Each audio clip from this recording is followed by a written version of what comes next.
5 বছরের বাচ্চা নিয়ে আমি সেই দিন স্বামী সংসার ছেড়ে চলে আসি। আমার স্বামী এতগুলো বছর আমার সন্তানের আমার একটাবারও খোঁজ খবর নেয়নি। আমার ছেলের বিয়ে হয়েছে 3 মাস। বারবারই বলতেছিলাম, বাবা বৌমাকে একটু এনো না, আমি দেখবো। অনেকবার বলার পর আমার ছেলে রাজি হয় আর বলে, মা মা এই বস্তিতে আর তো নীলাকে আনা যাবে না, তুমি রাস্তায় এসো, আমি তোমাকে দেখাবো। ছেলে পাশের রুমের ভাড়াটিয়ার ফোনে ফোন দেয়, দিয়ে বলে, মা তাড়াতাড়ি রাস্তায় এসো, আমি নীলাকে নিয়ে আসছি। রুমানের কথা শুনে আমি তাড়াহুড়ো করে যাই, যে দেখি গাড়ির ভিতরে একটা রাজকন্যা বসে আছে। আমার স্বপ্নে দেখা রাজকন্যা আজকে আমার ছেলের বউ। আমার ছেলে জানালার কাজটা নামিয়ে দিল, বৌমার মুখে হাত দিয়ে বললাম, বৌমা মাশাআল্লাহ তুমি অনেক সুন্দর মা। তখন বৌমা হাসি দিয়ে বলল, আন্টি আপনি অনেক ভালো। বৌমার মুখে আন্টি কথাটা শুনে বৌমার দিকে আমি তাকিয়ে রইলাম, কি বল আমি নাকি ওর আন্টি? আমি মুখে বলেই ফেললাম, আমি তো তোমার আন্টি না, আমি তো তোমার শাশুড়ি। এটা বলবো তখনই আমার ছেলে রুমান আমার মুখটা চেপে ধরে, ও আমার পাশে দাঁড়ানো ছিল। তখন বৌমা বলে, কি বললেন? রুমান তখন বলে, আরে নীলা আন্টির কথা তুমি কানে নিও না। আন্টি ছোটবেলা থেকে আমাদের বাসায় কাজ করেছে, তো আমাকে লালন পালন করে বড় করেছে,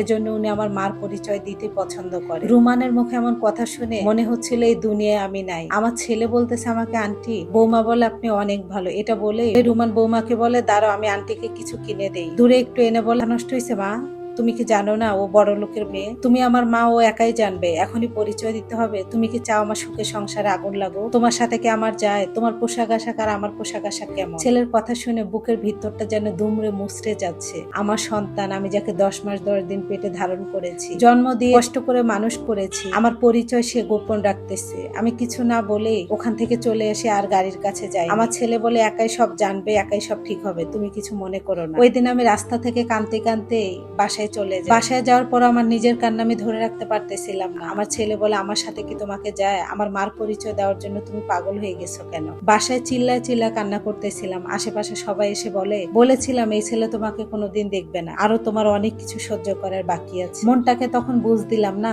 আমার ছেলে আবার এমন করবে। 2 দিন পর আমার ছেলে রুমান ফোন দেয়, দিয়ে বলে, মা কেমন আছো? ছেলের মুখে কেমন আছো কথাটা শুনে বুকটা আমার আনন্দে ভরে যায়। 2 দিন আগে যে আমার ছেলে আমাকে অপমান করেছিল, মা পরিচয় দিতে অস্বীকার করেছে, আমি সেটাও ভুলে যাই। আমার ছেলে বলে, মা তুমি এত আমার মা মা পরিচয় দেওয়ার জন্য ব্যস্ত হয়ে যাও কেন? আমি তখন নরম গলায় বললাম, বাবা তুই তো আমার কলিজা ছেঁড়া ধন, তুই ছাড়া তো আমার কেউ নাই। তখন আমার ছেলে বলে, আমি তো জানি আমি তোমার ছেলে। তোমাকে কে বলেছিল নীলার সামনে যে আমি তোমার আন্টি না, আমি তোমার শাশুড়ি? নীলা যা বলে তুমি শুধু মুখ বন্ধ করে শোনো। তখন আমার ছেলেকে আমি নরম গলায় বললাম, বাবা আমি তো তোর মা, ও আন্টি বলতেছে, আমি এটাই জানাতে চেয়েছি আমি তোমার আন্টি। তখন আমার ছেলে রুমান বলে, আমি বলেছি তুমি আমার আন্টি হও। ও সন্দেহ করেছে যে তুমি আমার মা, ও যদি জানতে পারে তুমি আমার মা, আমার সংসারটা টিকবে? আমার ছেলের কথা শুনে আমার কলিজাটা দুমড়ে মুচড়ে ভেঙে আসছে। কেন বাবা, আমি তোর মা জানে না? না আমি পরিচয় দেইনি, তোমার সঙ্গে আমার যায়? তুমি দেখতে কেমন আর আমি কেমন? আমার পোশাক আশাকের সঙ্গে তোমার সঙ্গে যায়? ছেলের কথা শুনে মুখ দেওয়ার কথা বের হচ্ছিল না। ছেলে ফোন কেটে দিল আর বলল, আমার যখন প্রয়োজন হবে আমি তোমাকে ফোন দিয়ে খবর নিব, তুমি বারবার ওদের ফোন দিয়ে আবার মিস কল দিও না, আর ওই বস্তিতে আমি আর যেতে পারবো না। এ বলে সেদিন ছেলে ফোন কেটে দেয়। ছেলের কথা শুনে মনে হচ্ছিল পৃথিবীতে এখন আমি মরে গিয়েছি, আমার শুধু দাফনটা করা হয়নি। আমার কাপড় আমি নোংরা করেছি শুধু তাকে ভালো খাওয়ানোর জন্য। আমি মাথায় করে 50 কেজি সিমেন্টের বস্তা 5 তলায় উঠাইছি শুধু তাকে দামি পোশাক কিনে দেওয়ার জন্য। আর সে ছেলে বলতেছে আমার পোশাক আশাক আমার সঙ্গে নাকি তার যায় না, আমি তার মা। সে পরিচয় দিতে এখন বইয়ের সামনে লজ্জা পায়। শুধু চোখে পানি বের হচ্ছিল অঝরে, চোখের পানি যেন আমার বাধা মানতেছিল না। আর সবার কথা মনে হচ্ছিল এই ছেলে তোমাকে দেখবে না। আবার মনকে সান্ত্বনা দিতাম, না আমার ছেলের বয়স কম, আমার ছেলের বয়স কম, ছোট, ঠিক হয়ে যাবে। 15 দিন আমার ছেলে রুমান আমার কাছে কোনো ফোন দেয় না। বাধ্য হয়ে ওদের ফোন দিয়ে আমি মিস কল দিলাম 4-5, তবু আমার ছেলে ফোন দেয় না। 1 মাস পর আমার ছেলে ফোন দিল। তখন ছেলেকে বললাম কান্না করে, বাবা 1 মাস ধরে তোর কণ্ঠ শুনি না, তোকে দেখি না রে বাবা, তুই ছাড়া তো আমার দুনিয়ায় কেউ নাই। আমার ছেলে ধমক দিয়ে বলল, এতবার তোমাকে কে ফোন দিতে বলেছে? পাগল হয়ে গেছো নাকি ফোন দেওয়ার জন্য? আমার যখন দরকার হবে আমি ফোন দিব। আমার স্ত্রী নিয়ে আমি ব্যস্ত আছি, আমার শ্বশুর আমাকে ফ্ল্যাট লিখে দিয়েছে, তোমার সাথে যদি আমি যোগাযোগ করি ওরা যদি জানে তুমি আমার মা, আমার সংসারটা কি টিকবে?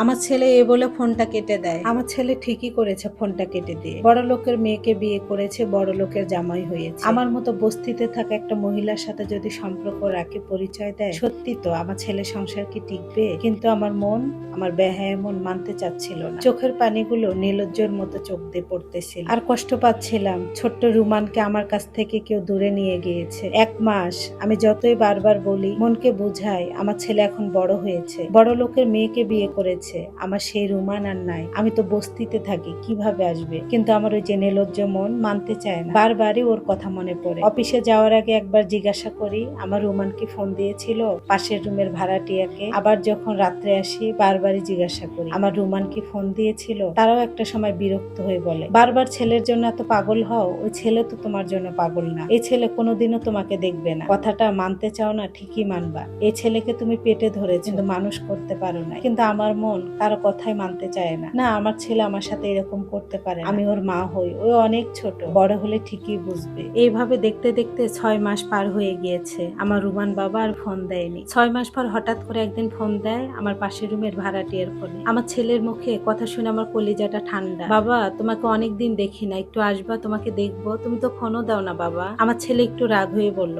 বাদ দাও তোমার ইমোশন, শুধু আমাকে ব্ল্যাকমেল করার বুদ্ধি। আমি তো তোমার মতো আর গার্মেন্টসে ঝাড়ুদারে কাজ করি না যে আমি যখন তখন চাইলে আসতে পারবো, ফোন দিতে পারবো। আমার শ্বশুর আমাকে একটা ব্যবসা বুঝিয়ে দিয়েছে, এটা তো আমাকে দেখে শুনে খেতে হবে না? আমারও তো সংসার আছে। আচ্ছা বাদ দাও, আমি রাস্তায় এসেছি, আসো, তোমার সাথে কথা আছে। আমার ছেলের কথা শুনে আমি দৌড় দিয়ে ছুটে বের হয়ে গেলাম, শুধু আমার ছেলেকে দেখার খোদা। যে দেখি আমার ছেলে গাড়ি নিয়ে দাঁড়িয়ে আছে, প্রাইভেট কার, কালো গ্লাস করা। আমার ছেলে ড্রাইভার আছে, ছুটকুট পরা। সত্যি তো, আমার ছেলের সাথে কি আমার যায়? আমার ছেলে কিভাবে পরিচয় দিবে? থাক, আমার মা পরিচয় দিতে হবে না। আমি চাই না আমার ছেলে কষ্টে থাকুক। গেলাম, ছেলেকে খুব জড়িয়ে ধরতে ইচ্ছা করতেছিল। সেই আমার ছোট্ট রুমান, যার 5 বছর বয়সে হাতটা ধরে ওর বাবা সংসার ছেড়ে এসেছিলাম। নিজে যৌবনকাল বিসর্জন দিয়েছিলাম। গার্মেন্টসে কাজ করেছি, মাটি কাটার কাজ করেছি, রাজমিস্ত্রির কাজ করেছি এই ছেলেকে বড় করার জন্য, আমার ছেলেকে ভালো একটা জায়গায় দেখার জন্য। আর সত্যি আল্লাহ আমার ছেলেকে অনেক ভালো জায়গায় নিয়েছে। জড়িয়ে ধরতে ইচ্ছা করলো, জড়িয়ে ধরতে পারিনি, ওই পরিস্থিতি আর না। আমার বারবার মনে হচ্ছিল আজকে যদি সময়টা থেমে যেত, আমার সেই ছোট্ট রুমানকে যদি আমি পেতাম, কিন্তু সেটা হবার না, এটা আমার কল্পনা। ওই যে পাগল মন। আমার ছেলে আমার হাতে একটা বাটন ফোন দিল